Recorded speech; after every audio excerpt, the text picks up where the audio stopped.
अंतर्राष्ट्रीय महिला दिवस पर नारी शक्ति एवं न्याय की प्रतीक देवी अहिल्याबाई को एक श्रद्धांजलि।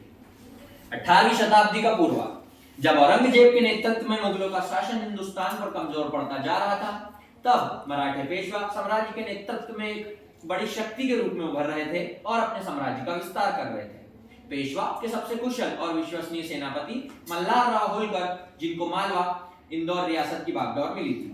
मल्हारराव एक बहुत ही दूरदर्शी सेनापति था और उन्होंने देवी अहिल्या के गुणों को बहुत कम उम्र में परख लिया था तथा अपने पुत्र खांडेराव होलकर से महज 12 वर्ष की उम्र में ही इनकी शादी करा दी थी।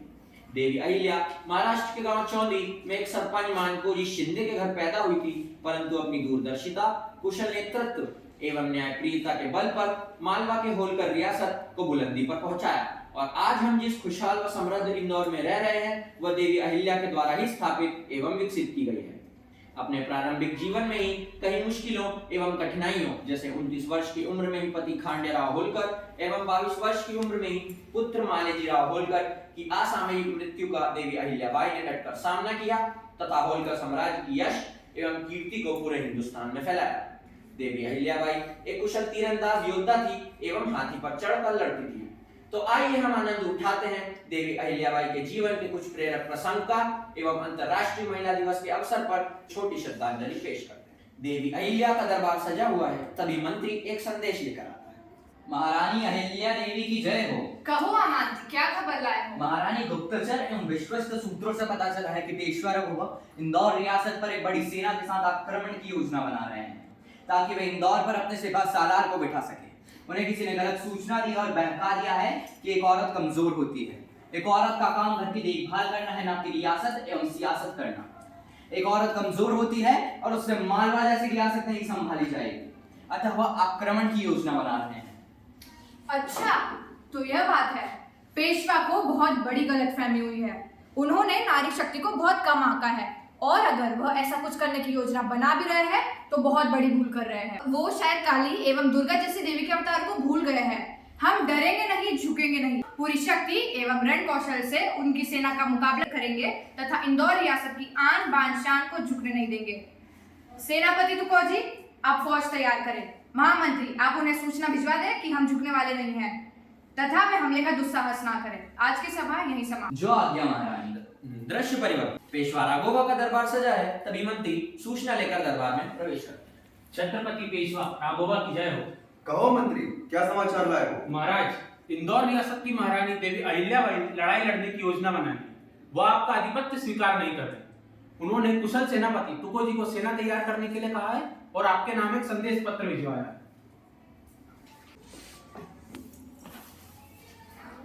पेशवा राघोबा को मालवा रियासत की तरफ से सादर नमन एवं अभिनंदन। महाराज, हमें सूचना मिली है कि पेशवा की फौज इंदौर रियासत पर हमला करने वाली है। आपको भ्रमित किया गया है और आप एक नारी की शक्ति को कम आंक रहे हैं। हम पूरी तरह से तैयार हैं और जी जान से लड़ेंगे तथा इंदौर रियासत की रक्षा करेंगे। मैं अगर हार भी गई तो कोई बड़ी बात नहीं, लेकिन अगर आपकी पराजय हुई तो जनता आप पर धिक्कारेगी कि आप एक कायर एवं अकुशल प्रशासक है जो एक औरत से हार गए। अतः बेहतर यही होगा कि आप इंदौर रियासत की संप्रभुता का सम्मान करें एवं एक नारी द्वारा प्रशासित राज्य पर आक्रमण की योजना त्याग दें।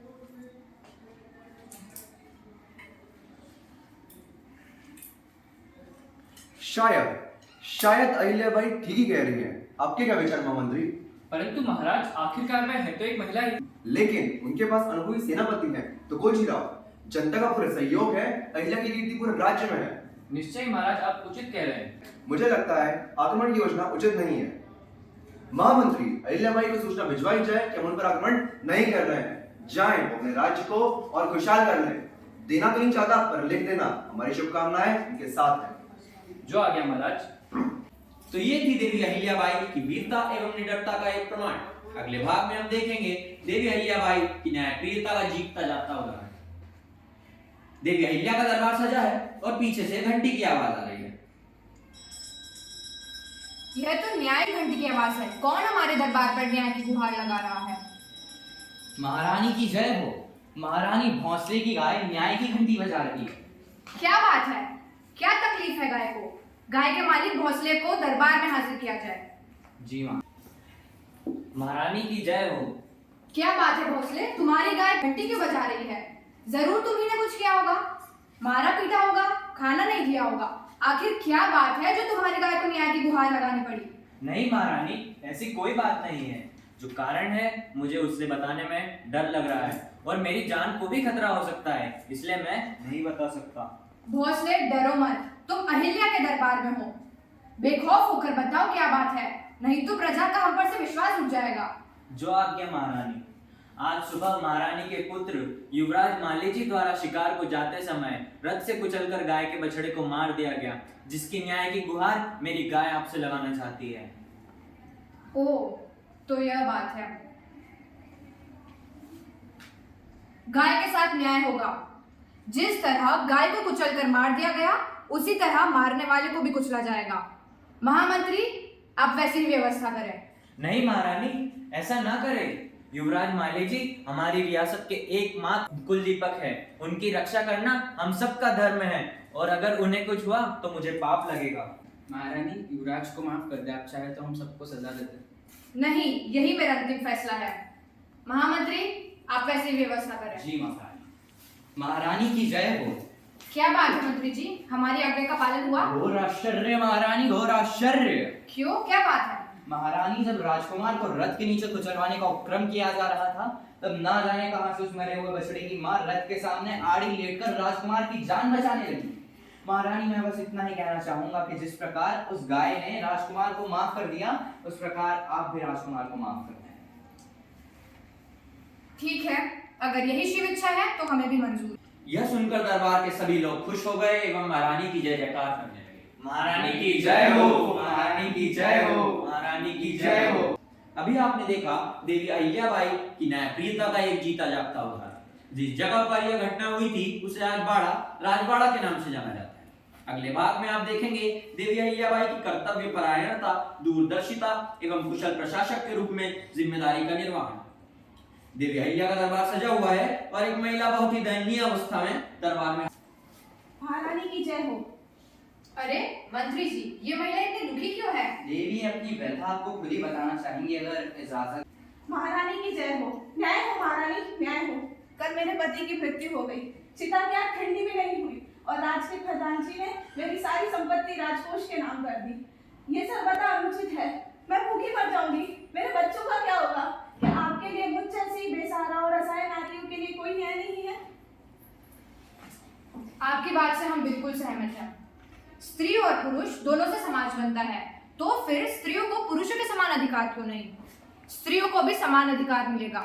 इसलिए मैं आदेश देती हूँ, विधवा हुई स्त्रियों की संपत्ति में पूरा हक रहेगा एवं उनकी निजी संपत्ति राजकोष में नहीं जमा की जाएगी। इसके साथ मैं यह भी आदेश देती हूँ कि पूरे शहर में मंदिरों का निर्माण हो, कुएं खुदवाए जाए एवं धर्मशाला और बच्चों की शिक्षा के लिए कुछ व्यवस्था की। इसी के साथ मैं शपथ लेती हूँ कि मेरे दरबार से आज के बाद कोई निराश होकर नहीं जाएगा। सारे के सारे दरबारी और प्रजा महारानी की जय जयकार करेंगे। महारानी की जय हो, महारानी की जय हो, महारानी की जय हो। तो ये थे देवी अहिल्याबाई के जीवन के कुछ प्रेरक प्रसंग, जिससे हम अपने जीवन को पल्लवित और परिमार्जित कर सकते हैं। देवी अहिल्या ने स्थापत्य कला के क्षेत्र में भी कई महत्वपूर्ण काम किए, जिसमें इंदौर के कई मंदिरों का निर्माण, महेश्वर की स्थापना, गया, मथुरा, सोमनाथ, हरिद्वार के कई मंदिरों की स्थापना में आर्थिक सहयोग इत्यादि शामिल है। इंदौर जैसे एक गांव को बहुत ही सुखी और समृद्ध शहर के रूप में परिवर्तित करना भी उनके कुछ खास उपलब्धियों में गिना जाता है। ऐसी बहुमुखी प्रतिभा संपन्न कालजयी हस्ती को अंतर्राष्ट्रीय महिला दिवस के पावन अवसर पर श्रद्धा सुमन अर्पित करते हैं।